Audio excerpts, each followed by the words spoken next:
Today, I would like to share my experience with 3D printing and then its application in especially postgraduate training in orthopedics.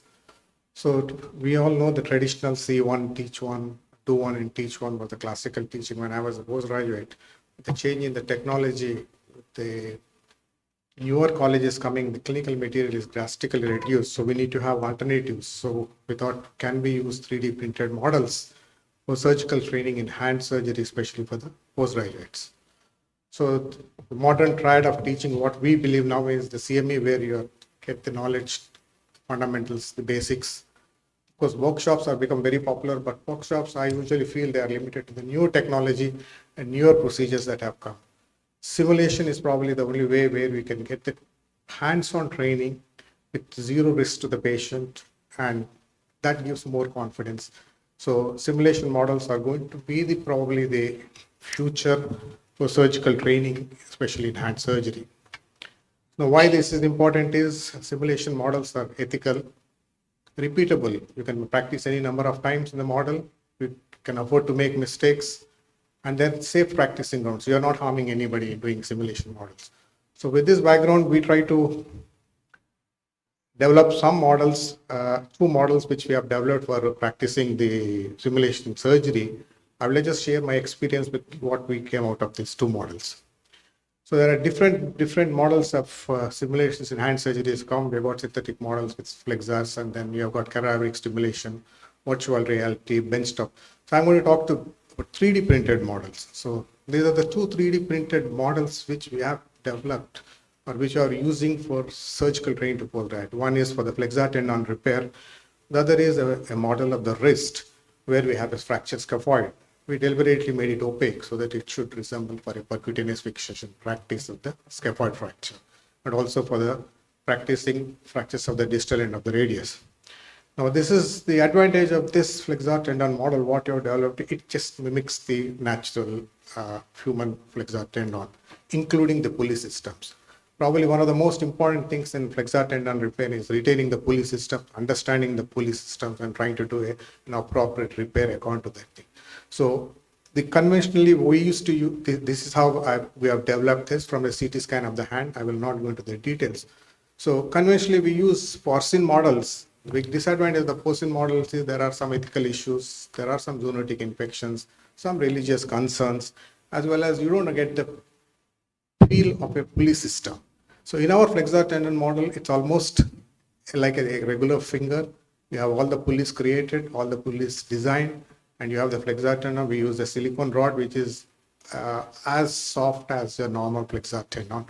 So we conducted a workshop giving the students both the porcine model as well as the 3D printed flexor tendon in a workshop. The students are asked to repair on both, and we try to make an assessment to see whether it's really makes a difference in learning in terms of model realism, understanding the pulley system, the texture, the feel, and then the ease of suturing. So these are the Likert scale. This is the workshop just conducted. So we try to evaluate that. So when we evaluated, we found that the model realism is much more better than your porcine model. Educationality, it is very useful because you understand what the pulley systems are there, which pulley is important and which causes bowstringing. So overall, we found that it is as good as a porcine model with an added advantage of understanding better pulley system. So the advantages are there's no ethical implications, no religious objections, no zoonotic, no problem with storing and disposable, which is again an issue. The disadvantage is the students felt that the feel of the repair, that is when you're trying to repair, the penetration to the flexor tendon is not as good as the porcine tendon. So probably the feel is the one which is a drawback with our silicone rod. So we are trying to make it a little more softer now so that it almost mimics the same. So this is one thing that we thought now for the next batch of students where we need to do a surgical training, I just need to remove the silicone rod, replace it with another silicone rod. Then again, I'll have another 30 or 40 set of flexor tendons. I can conduct an any workshop. The students can practice regularly in the hospital. Every time you can replace the rod and practice it. Here, the model has similar to that. If you cut the flexor, the model, if you cut the silicone rod, the finger becomes straight like the classical how a flexor tendon injury occurs. Now, this is another model which we have developed. This is the model of the wrist. So this is a 3D printed model of the wrist, where this is a model with a scaphoid fracture. So this is actually the patient who had a scaphoid fracture. From the CT scan of the patient, we printed the 3D model with the scaphoid fracture. As you can see, the model exactly is a replica of the patient's wrist, and the X-ray, this is seen under the C-arm, almost looks the same as the normal wrist. So the student, and this wrist, what we made is flexible like a normal wrist. You can dorsiflex it, it's palmar flex it, and it can be abducted and adducted a little. So it almost mimics like a normal wrist. And this is used for the students to do a surgical practice of percutaneous fixation of the scaphoid. So here the student is trying to do a percutaneous fixation of the scaphoid. He's passed the guide wire and he's passed the screw, and he's able to practice it. The big advantage of this model is now this is made opaque. So it's not transparent. So the student doesn't know where the guide wire is passing. So he has to learn the concept of passing in 3-dimensionally. Number two, after one student has done, I can remove only the scaphoid and replace it with another scaphoid, and another student can practice on the same thing. So this is a very, very useful model, and again, the student can practice at leisure any number of times. Similarly, now we are trying to develop a model with all possible fractures in the hand, starting from Bennett's to different fractures, which will be again encased in the same silicone material what we have used for the wrist. So all percutaneous fixations of phalangeal fractures the student can.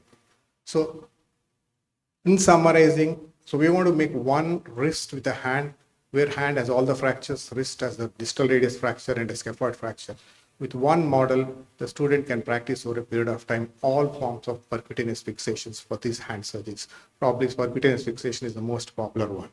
So in conclusion, now complex, the 3D models, they replicate the abnormal patient anatomy. That means you really get a fracture, you can make a model of it and do that.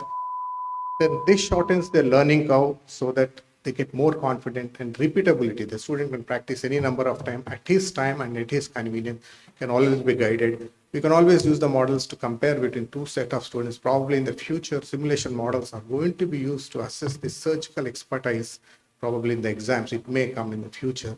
And of course, it produces a lot of confidence, because these percutaneous surgeries, hand surgeries, are mostly surgeon driven. The postgraduate doesn't understand anything other than just holding a small retractor. Thank you.